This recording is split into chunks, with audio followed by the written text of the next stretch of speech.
Okay, stand by.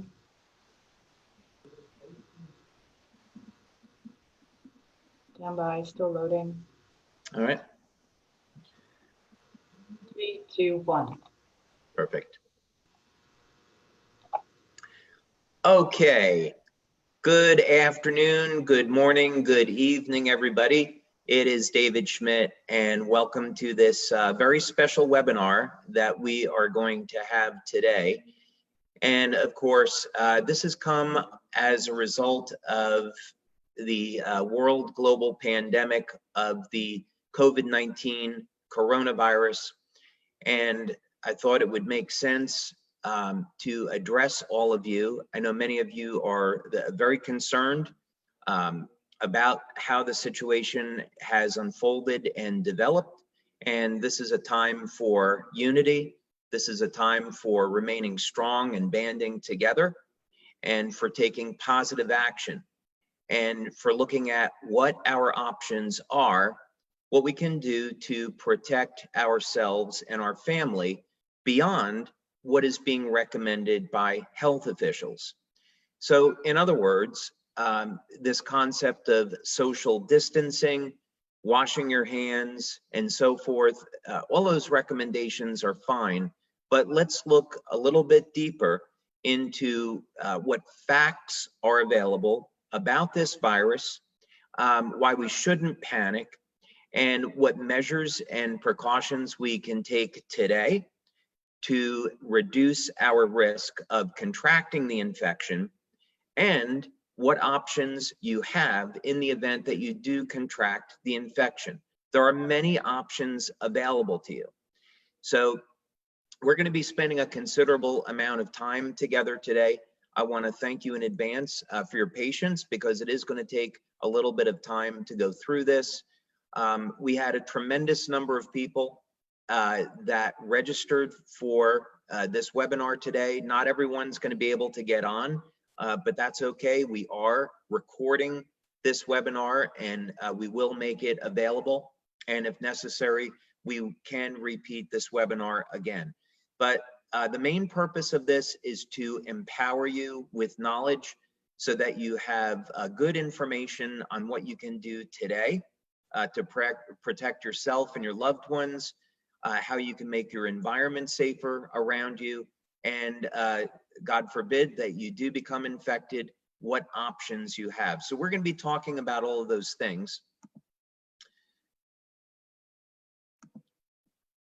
Okay. So first thing, bear with me as I go through this here. There we go.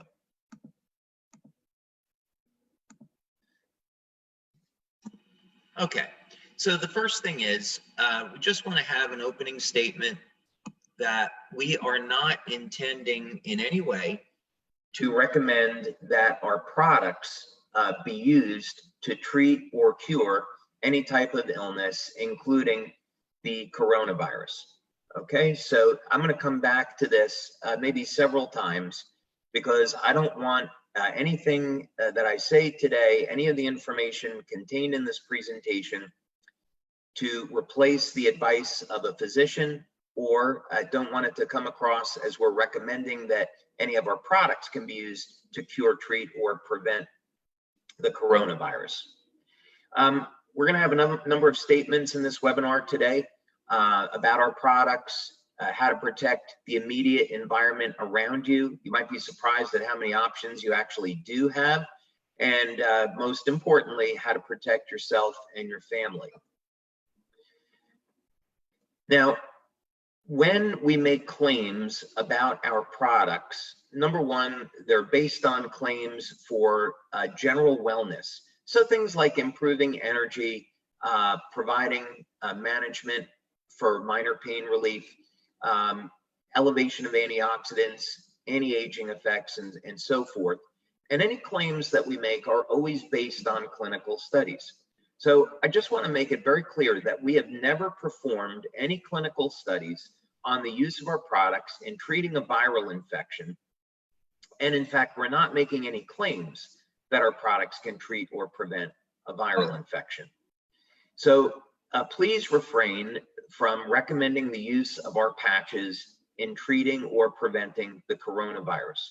We have an amazing community of people that genuinely want to go out and make the world a better place and help people. And believe me, that is fantastic. And that's why I love our company. But we can't be irresponsible.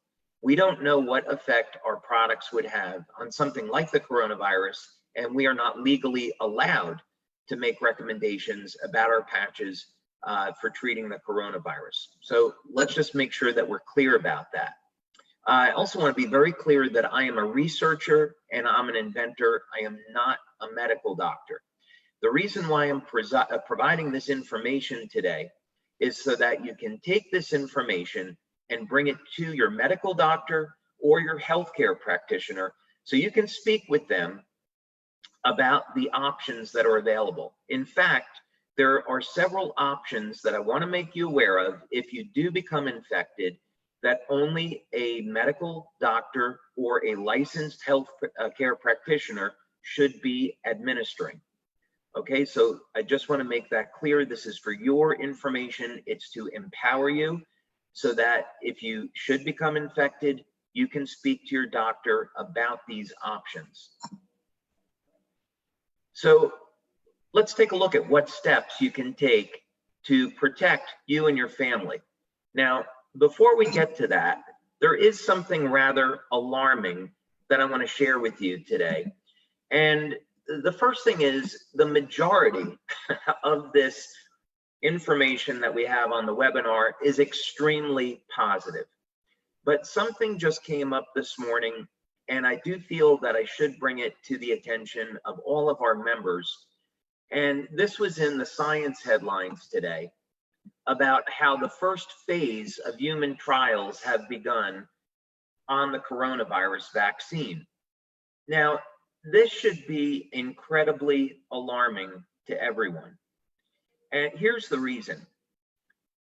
The normal amount of time that it takes to develop a new drug is 16 years.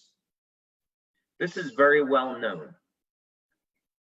The other thing is that it can take years to develop drug studies with the FDA in the United States. So the question that I'm raising is the COVID-19 virus has only been in the public awareness for 2 to 3 months. So how is it during a 2 to 3 month period of time that a pharmaceutical company became aware of the problem, developed a vaccine, and got approval for human testing of a vaccine? I find it suspicious, but that's just me. In any case, information is power, and we should all be aware of what's going on in the world around us. But I find this extremely alarming. Okay. Now, I promise you most of the information after this is going to be much more positive, but let's get to know our enemy. Okay, so the first thing that we want to know is what are some of the characteristics about this virus, because it's going to help see how we could develop a strategy to defeat it in both protecting ourselves, and I'll give you a strategy that you can talk to your doctor about to help protect you from even getting the virus in the first place. And we're going to be discussing in great detail a strategy that you can implement with your doctor on treating you if you should become infected.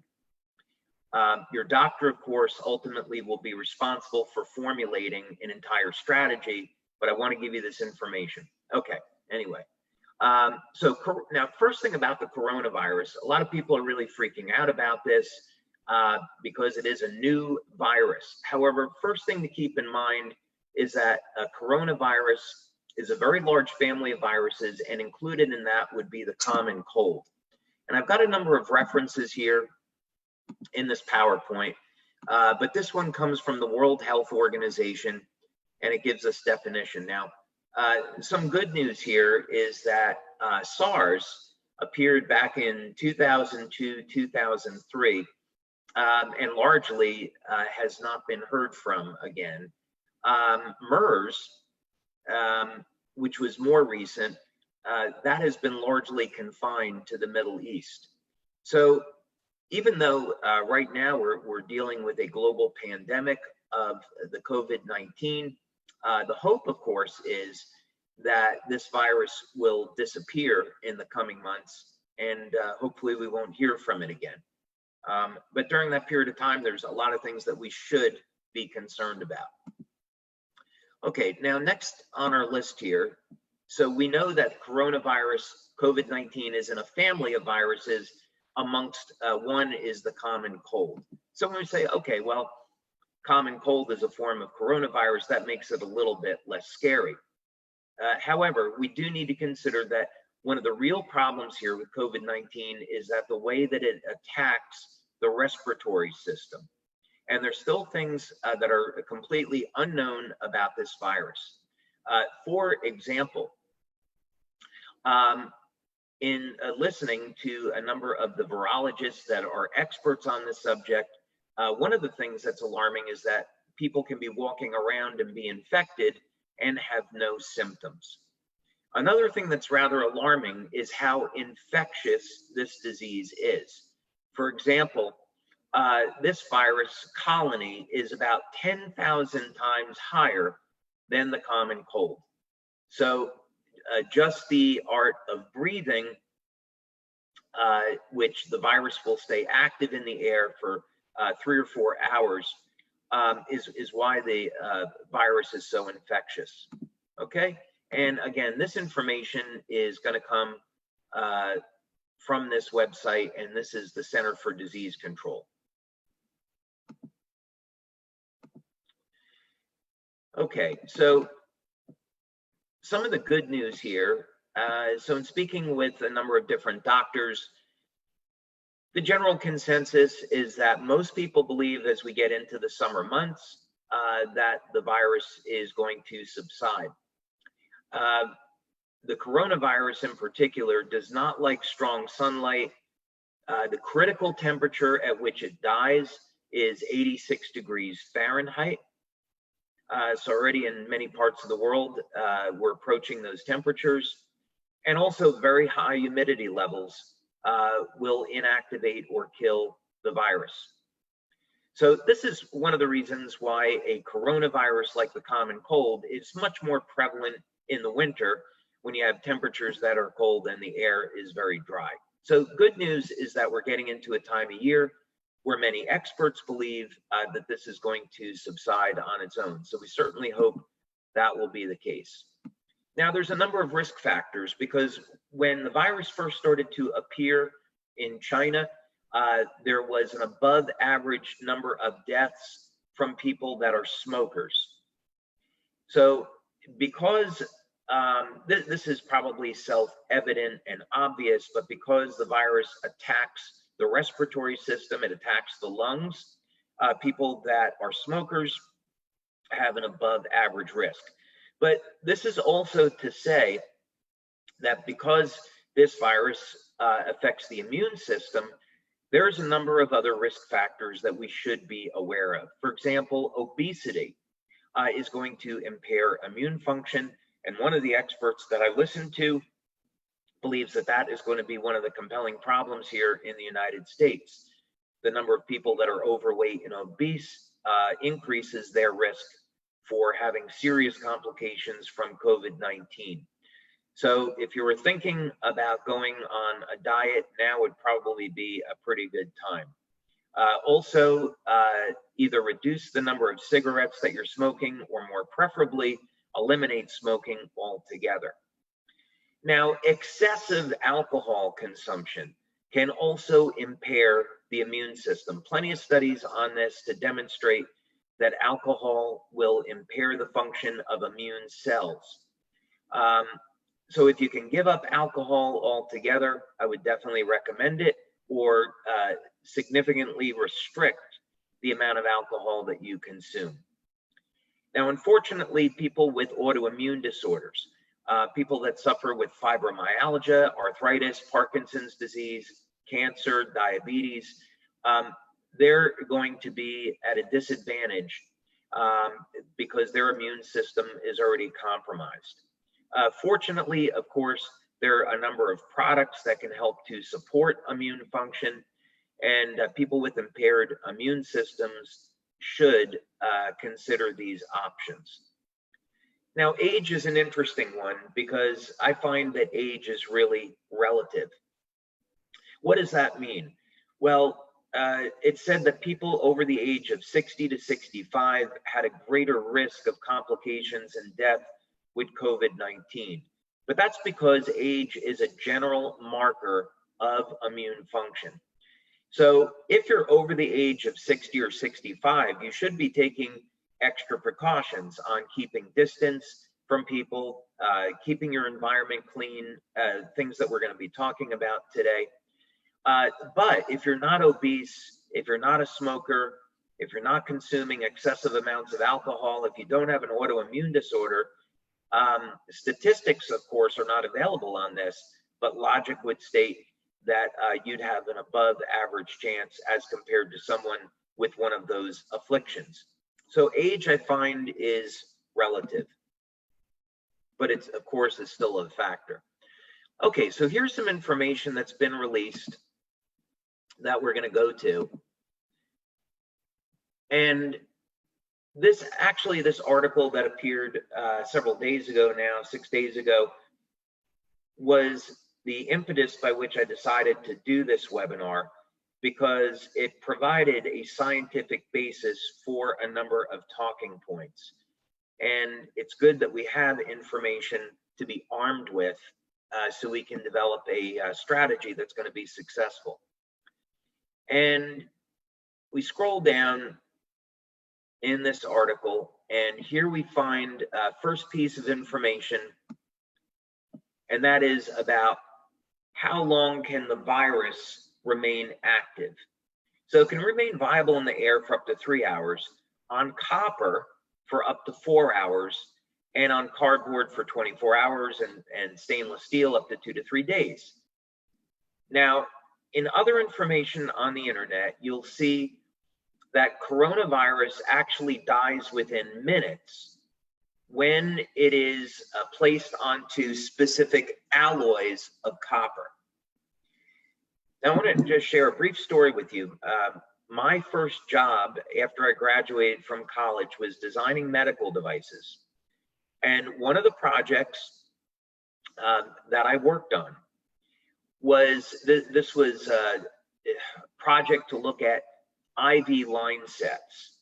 And so here's what happens is you have an injection port on an IV line set, and something will get injected into it, a drug, what have you, and the nurse or the doctor are supposed to wipe the port with alcohol. Well, what happens if you don't wipe the port with alcohol? Germs, bacteria can get into the line set, and then of course into the patient, and they can develop an infection.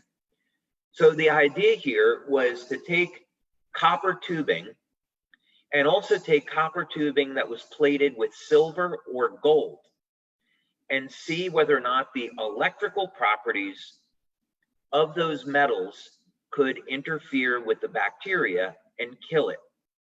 And sure enough, that's exactly what happened. Now, this is research that was done 35 years ago. So I'm dating myself here a little bit. About 35 years ago. But in any case, copper, silver, and gold, all when bacteria come in contact with them, those bacteria will die. This is probably one of the reasons why silver colloid or gold colloid or copper colloid are powerful antivirals and antibacterials. These are products that people can make and consume to improve their health and protect their health. But anyway, that's not what we're talking about specifically today. So this is the first piece of information. And then if you go down later, what we're going to see in this article is information about hydrogen peroxide. 0.5% peroxide can efficiently inactivate the coronavirus within a minute. Now, here's why this is important. First of all, the hydrogen peroxide that you can buy from your local pharmacy or supermarket is 3%. I am shocked that, given that the coronavirus lodges in the throat, that we don't have medical experts at least recommending gargling with hydrogen peroxide as a method of dealing with this infection. Of course, there's not enough studies yet to show how effective this might be, but what's the harm in recommending people to gargle with a 3% solution of peroxide that's cheap and that you can get at your local store? Of course, you can also clean with peroxide, so it becomes very, very inexpensive. You can dilute it from a 3% solution down to a 0.5% solution. Now, another thing that's important about this is that one of the ways our immune systems kill a virus is with hydrogen peroxide and other oxygen radicals. These are called reactive oxygen species, and they include things like hydrogen peroxide, superoxide, and also ozone. This is why oxygen therapies are so powerful. They're also safe. Hydrogen peroxide is made from water and oxygen. So it has an extra molecule, extra atom of oxygen. And once hydrogen peroxide comes in contact with a germ, it breaks down into water and oxygen. So it's incredibly safe and incredibly effective. And we're going to get to more of that later, because there's several ways that you can elevate hydrogen peroxide in your body and use this as an effective way to help boost your immune function. And later on, you can actually use this as a treatment for the virus should you become infected. This, again, is something you need to talk to your doctor about. Now, I'm going to stay well hydrated here, so bear with me. Okay, so the takeaway on this is we can use copper and hydrogen peroxide or active oxygen as a weapon. Okay.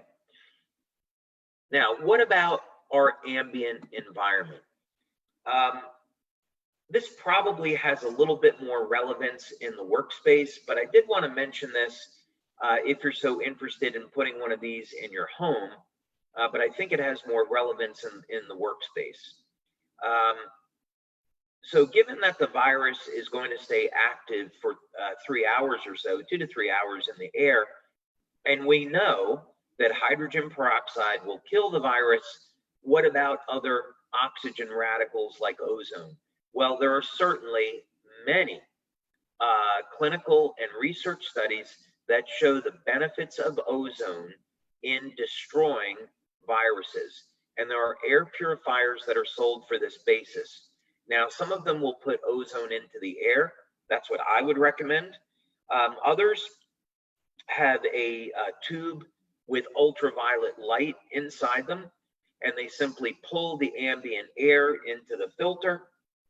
They run the air past an ultraviolet light, and the ultraviolet light will kill viruses and bacteria. And then, of course, you get pure air. So this, I believe, is something that all companies should be doing. It's something that we're doing at LifeWave, at our office in San Diego and our office in Ireland. This is something that we're recommending actually for all of our offices.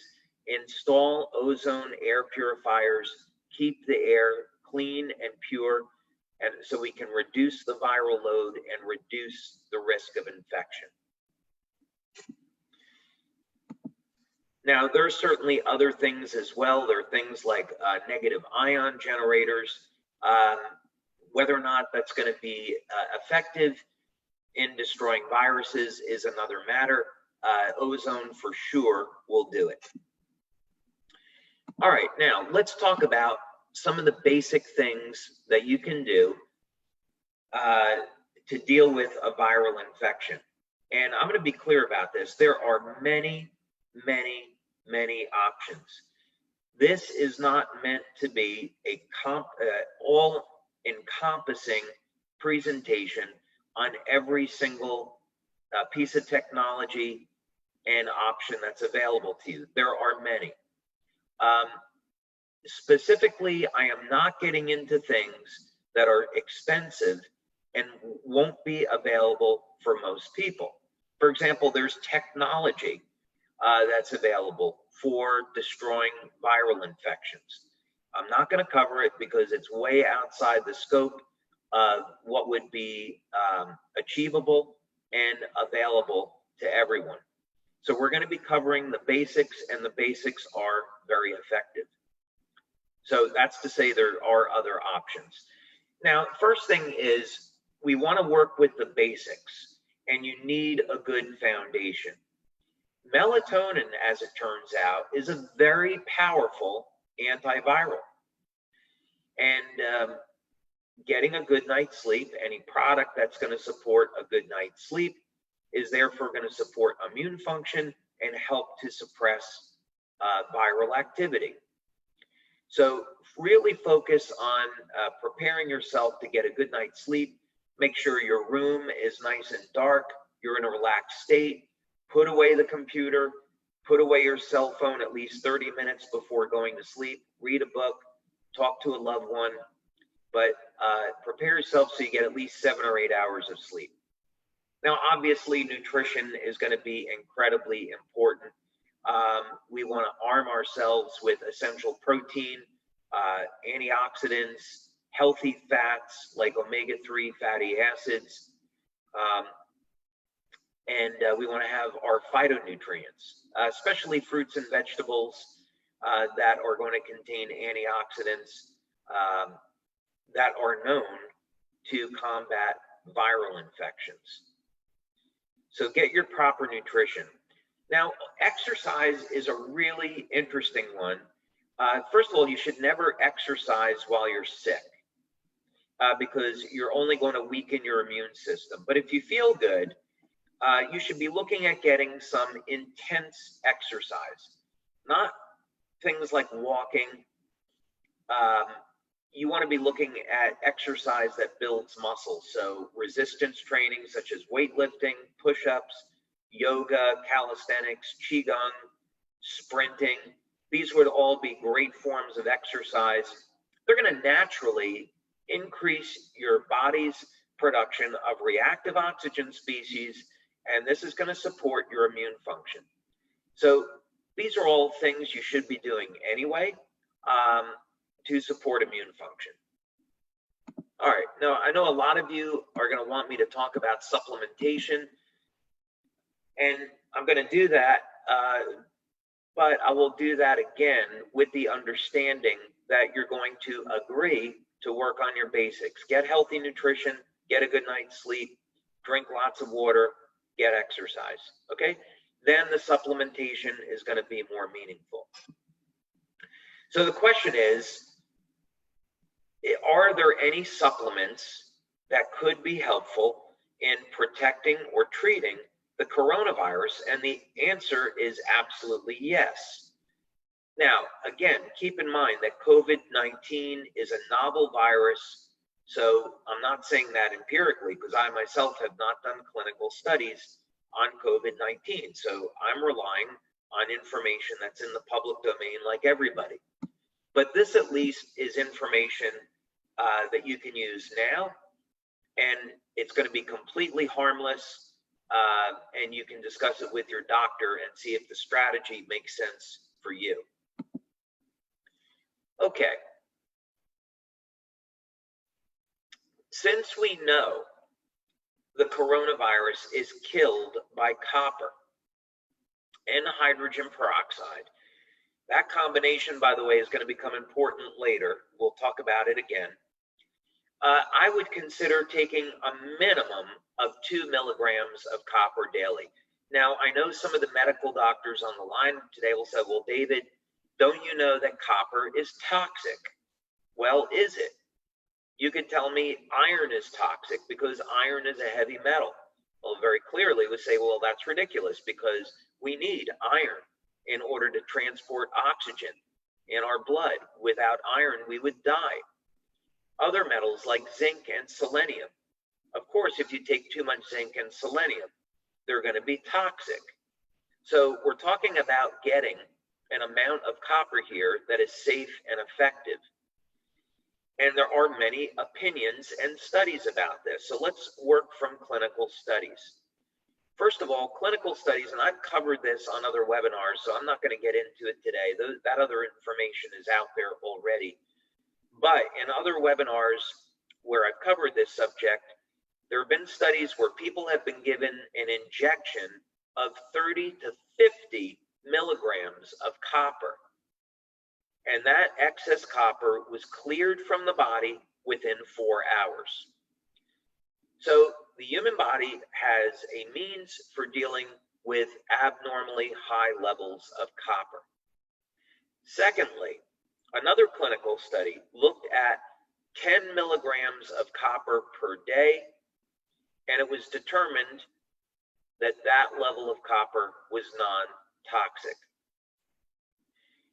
Now, in other research, going as far back as the 1950s, it was found that 3 to 5 milligrams per day of copper was not only safe, but it was effective in maintaining health. For myself, I'm taking anywhere from 5 to 7 milligrams of copper as a precaution. I take 2 different forms of copper, copper glycinate and copper chelate. Either one is going to be fine. They're readily available. They're very inexpensive.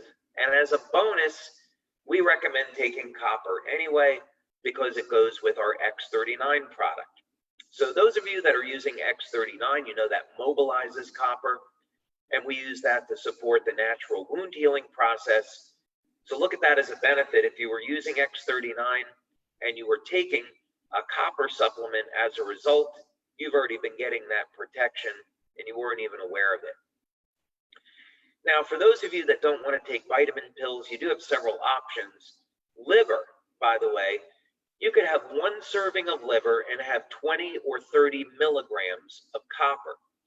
So clearly, there are not people dropping dead from eating liver regularly, which they do in some parts of the world.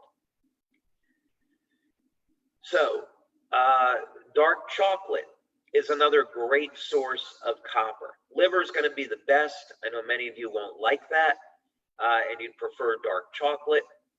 That's all fine. I would still take a copper supplement just to be safe. Again, speak with your healthcare practitioner about that. All right, so let's take a look at another article here. So, of course, we were talking about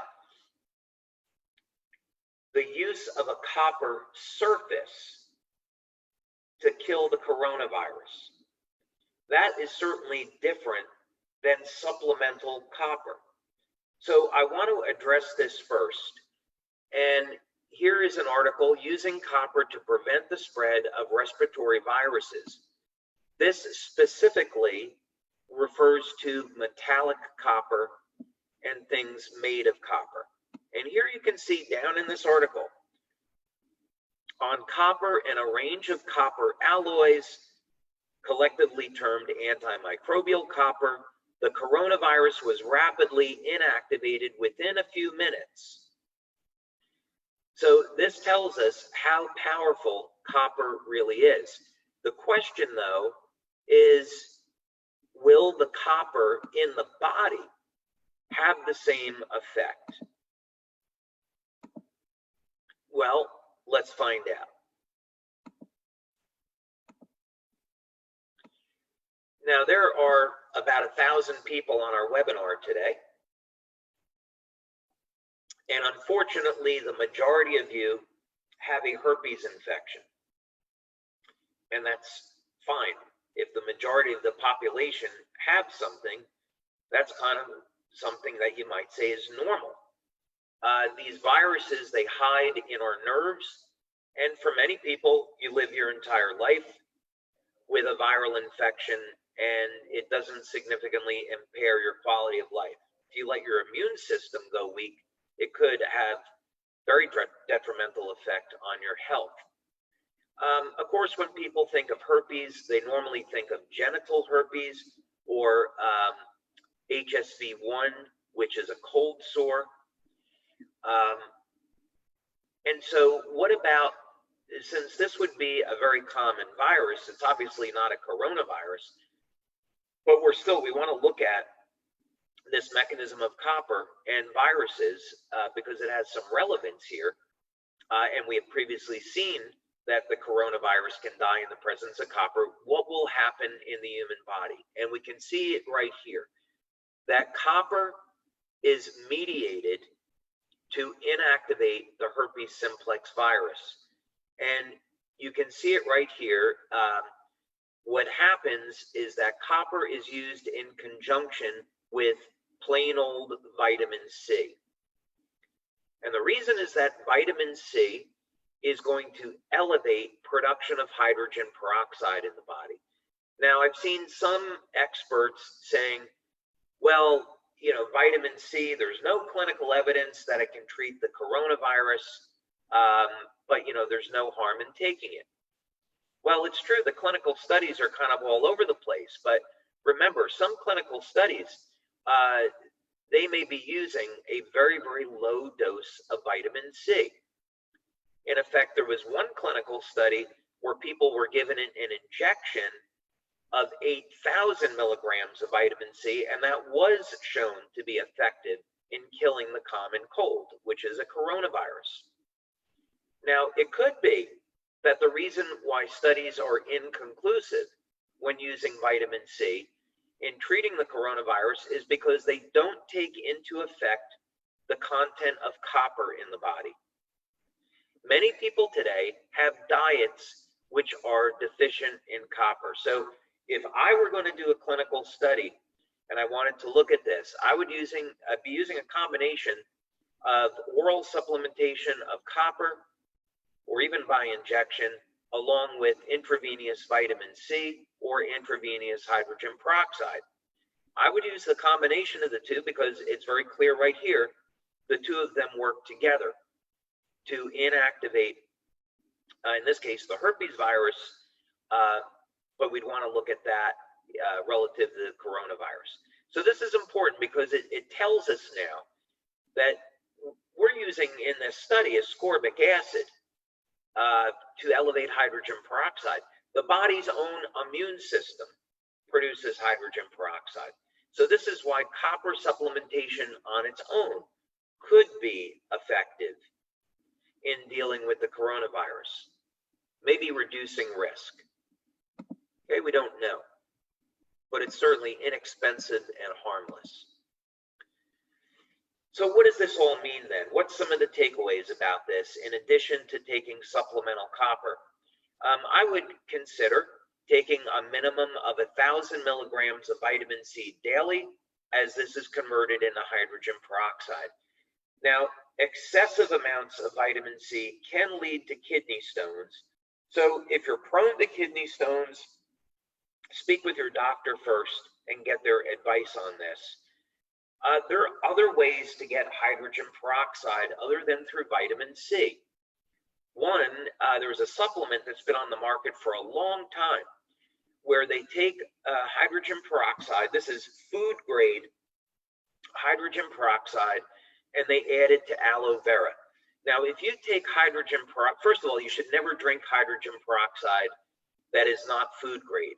The type of peroxide that you get from a supermarket has a stabilizer in it. It's a tin stabilizer.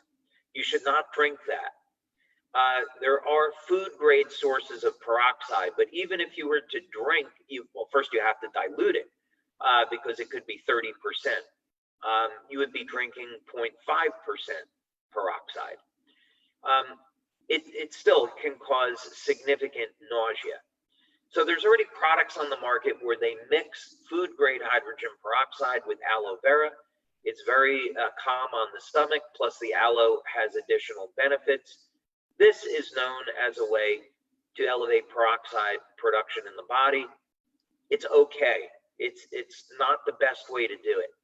The best way to do it is to get an IV drip of peroxide. There's some potentially very negative health consequences that can occur, damage to the blood vessels. So only a medical doctor or a licensed healthcare practitioner should administer an IV drip of hydrogen peroxide. Okay, but that is something that is available. If I got infected and I wasn't doing other things, that would be an option that I would speak with a medical doctor about. Now, by the way, because the respiratory system becomes impaired, the conventional treatment for someone that has coronavirus is to give them a tube so that they can breathe. This is very, very uncomfortable, and many people don't want to do it, but it could save lives. In any case, not that you could avoid that, but again, consider, if you become infected, consider getting an IV drip of vitamin C and or hydrogen peroxide. All right, now, ozone is much more potent as a destroyer of viruses than hydrogen peroxide. And ozone injections are relatively available depending on what country that you're in. I'd be speaking with a medical doctor that offers this service as a precaution in the event that you need it. Again, in the interest of time, I'm not going to get into all the details behind this, but suffice it to say that injections of ozone are available, and ozone is absolutely deadly to viruses. So that should be considered. Now, something that's very, very common are IVs of vitamin C, usually 10 grams and higher. And I want to put this in perspective because Linus Pauling was a Nobel Prize winner. And he was the one that discovered the clinical use of vitamin C in the treatment of different types of disease, and specifically megadosing on vitamin C. So Linus Pauling and then later medical doctors would administer up to 80 grams per day of vitamin C and found it to be non-toxic. And of course, very, very high doses of vitamin C are going to be used to not only generate hydrogen peroxide, but interferon. And interferon is something naturally produced by the body, but it's administered as a drug in combating the coronavirus. And here we have our human bodies are capable of making that, and all by increasing production of vitamin C. Now, there's something else called chlorine dioxide. You can do some research on this yourself on the internet. I often think of this as like the nuclear bomb version of an oxidant that's capable of destroying viruses. It's unbelievably cheap. You basically make it from pool water and lemon juice. I kid you not. But it's made from sodium hypochlorite, chlorate, and lemon juice. You can find instructions how to make it. I don't recommend it though, because it's very extreme. Most people, even when you take it on an empty stomach, which is what's recommended, most people are going to get very, very nauseous, but it is powerful. And so you should be aware that that's something out there that's an option. It's not approved by the FDA. You're not going to find a doctor that's legally going to be able to recommend it. But anyway, you can get some information on it. Now, I would recommend gargling with hydrogen peroxide. Again, it's cheap. It's very effective as a germ killer. And there's absolutely no harm in doing this. And since we know that the coronavirus will lodge in the throat and the respiratory system, and that hydrogen peroxide, even dilute solutions, can kill the coronavirus, why aren't health officials recommending this? I don't know. But anyway, I'm going to recommend you talk to your doctor about it. There's no harm in doing it. All right, let's take a look at another article here. And this is an article from Science News, Why do high doses of vitamin C kill cancer cells? The story is more complicated than that, but the bottom line is vitamin C kills cancer cells because vitamin C breaks down and generate hydrogen peroxide. So there you go. There's another reference. This is from the University of Iowa Healthcare, 2017, showing that vitamin C converts to hydrogen peroxide.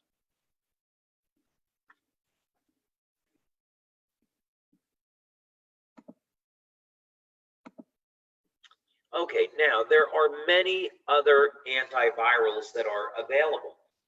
Some of these you could take regularly as a prophylactic, meaning they could protect you, maybe.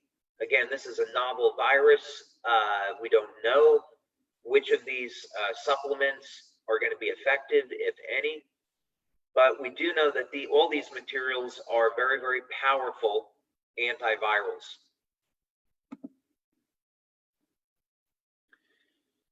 Garlic extract. Now, one thing that's interesting is that when you combine vitamin C, if you're using vitamin C as an antiviral, and you combine it with garlic, it's going to double your body's levels of nitric oxide.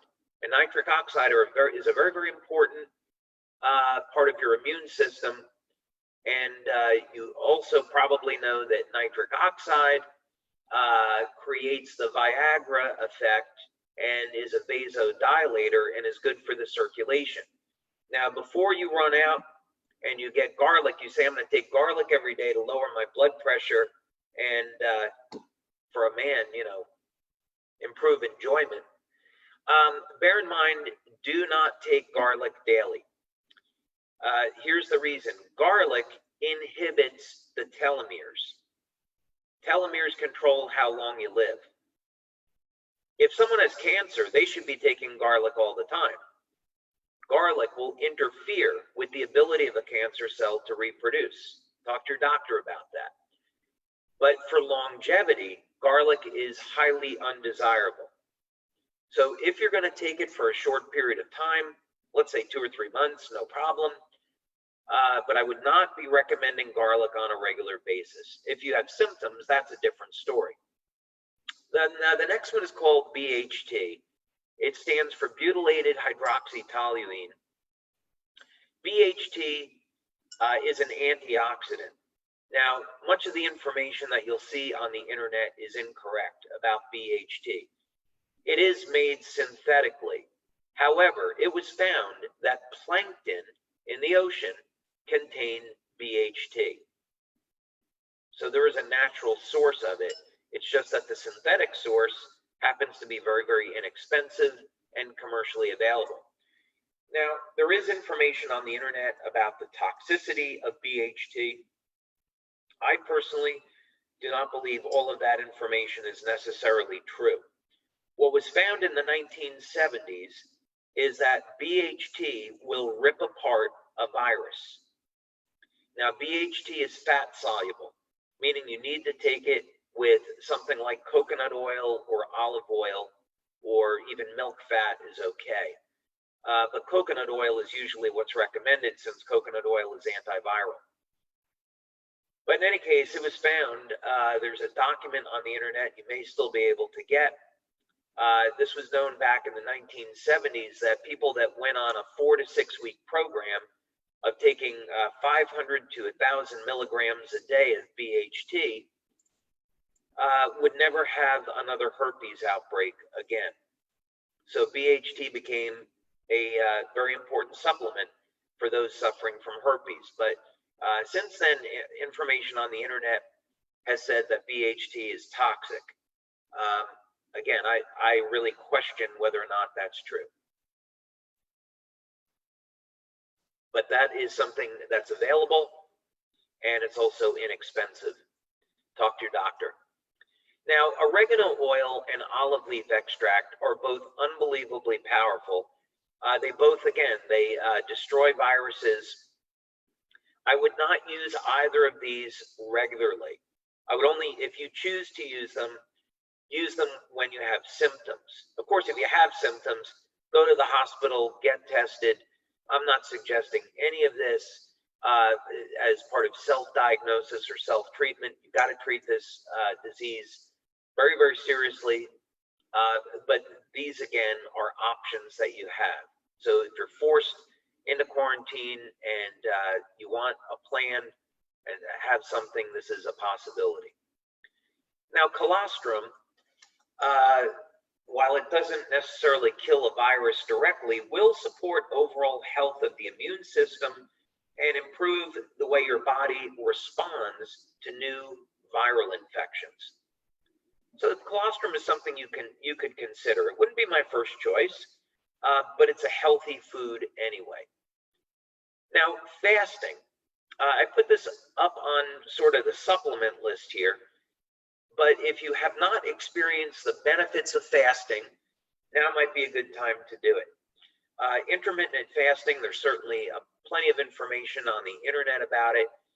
What you would do is you would eat during an 8-hour window, and then you would fast, let's say for 16 hours. There's options in the window, but let's say a minimum of 16-hour fast, and then you repeat. But that's a way to improve your immune system response, and it doesn't cost anything. And during that time, you can have something like black coffee or green tea or water, but no food or no calories during the fasting period. All right, now some other things that could be helpful. L-glutamine.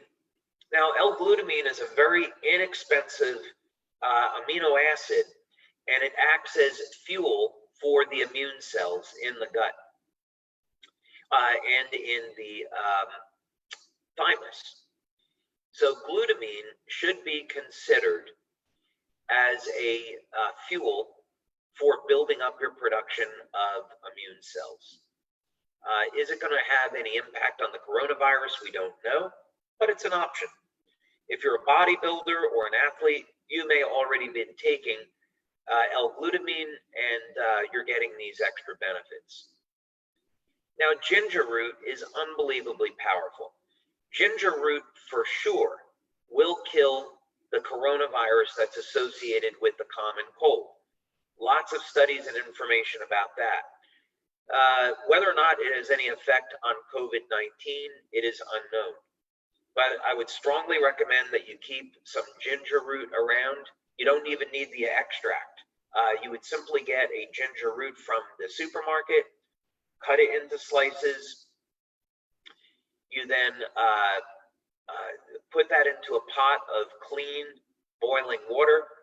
Let that sit for about 10 minutes or so until you get a strong tea, and then drink about 1 liter of warm or hot ginger root tea. Many people find, I've seen this experience in my life, where people drink a pot of ginger root tea and they start to immediately recover. It's very, very powerful. Elderberry extract is something that you can get from the store here in the United States. I know we have members calling from all over the world. Elderberry extract, what that does, and it will surround a virus and prevent it from replicating. Again, whether this is good for the common cold, which is a coronavirus, whether or not it'll have an effect on COVID-19, it is unknown. But again, this is for your information. Zinc gluconate. Now, there are different types of zinc. The one that's been recognized in clinical studies is zinc gluconate. Do not get zinc acetate. It doesn't do anything. Zinc gluconate is found in mints and lozenges, and it absolutely is intended for use in killing the coronavirus associated with the common cold. So even if you're walking around in public, have a zinc lozenger. It may provide you with some extra protection. Clinical studies that are done on zinc lozenges show that the duration of the common cold, a coronavirus, is shortened in the presence of zinc gluconate. Inexpensive. Anybody can get it. Just don't take too much. Don't take more than 50 milligrams of zinc a day. That will weaken the immune system. Okay, try to keep it to 25 milligrams per day. Now, vitamin D. Experts in virology actually recommend vitamin D. It won't directly kill a virus, they say, but what it will do is cause the immune system to go into action. Vitamin D is also an anti-inflammatory. So if you're fortunate to be someplace where you can get some sun, go out in the sun for 15 or 20 minutes, no sunscreen, expose your upper chest. Men, ladies, wear something. But you want to expose your areas to the skin, to sunlight, so you can get your vitamin D. Now, if you choose to go the route of supplementation, 5,000 IUs or international units of vitamin D per day is certainly safe, readily available here in the US. As much as 50,000 IUs of vitamin D per day are given in the treatment of diseases such as cancer. I don't necessarily recommend that. You'd have to speak with your doctor about it. But in any case, taking several thousand IUs per day of vitamin D will help keep your immune system up. So in conclusion, it's important not to panic, because when you panic, you're going to be under stress. When you're under stress, it's going to elevate inflammation, and you may not sleep well. And when those things happen, it's actually going to make you worse and make you more susceptible to the virus. So stay calm. Preparation is key. When you have enough food, when you have enough supplements, and you're doing the things that we've talked about here to protect yourself, you're going to feel a sense of calm. Keep your environment clean, follow the regulations and recommendations from the government. Take antivirals that we've discussed here today as a precaution. Work with your medical doctor, work with your healthcare practitioner to come up with a strategy that's right for you. And in the event you do become infected, I would strongly suggest that you speak with your doctor about getting an oxygen therapy like hydrogen peroxide or ozone or intravenous vitamin C.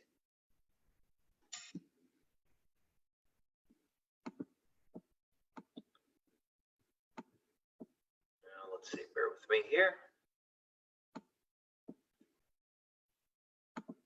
All right, there we go. Okay, so I hope that you have all enjoyed this webinar today. These are very concerning times that we live in for many, many reasons.